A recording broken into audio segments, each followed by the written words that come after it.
Airline industry is a very organized industry because it has a global footprint. There are processes and there are practices that have been well established and have served the industry well. Every time or whenever an accident takes place, the standing operating procedures come in. And in this case, too.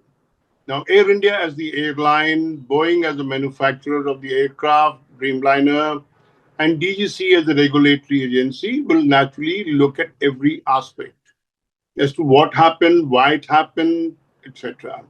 We, of course, have visuals because it happened during daytime when visibility was very good.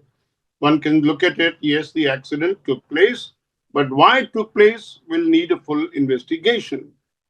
If you look at the Dreamliner's history, notwithstanding controversies on various technical aspects in the past, it has served the aviation industry well. There's the first instance of a Dreamliner aircraft being involved in an accident. The commander of the aircraft had 8,200 hours of flying experience. So you can't fault the pilot because for want of experience here. So what could have possibly happened? Because the reality is the accident did happen. So my suggestion as an airline industry person has been that we must logically wait for the investigation to conclude and they come up with a clear thing. This is where things went wrong and the accident took place. Our sympathies, condolences go out to the families who were on board the aircraft. And this is a sad, sad thing because it has not happened on such a large scale. And the fact that it happened during daytime and it was recorded on television, it being played out again, will leave a traumatic effect.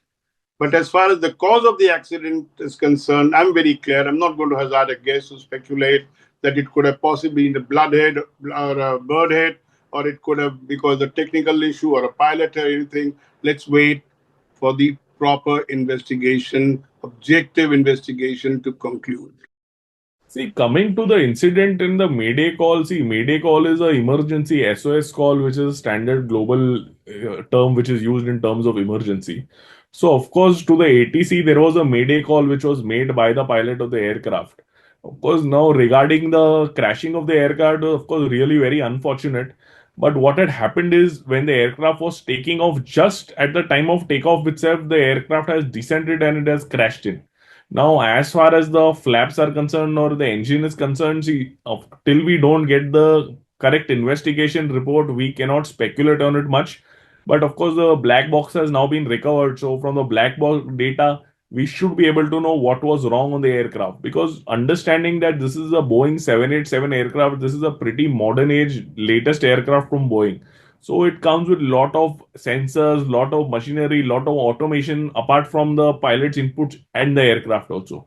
So there are a lot of things which could have gone wrong in terms of technicalities or in terms of flap controls or engine controls is concerned. So we have to await the investigation report on the black box, and whatever we get out of the black box recording, the data will tell us that what actually transpired and what was the actual cause of the crash of the incident.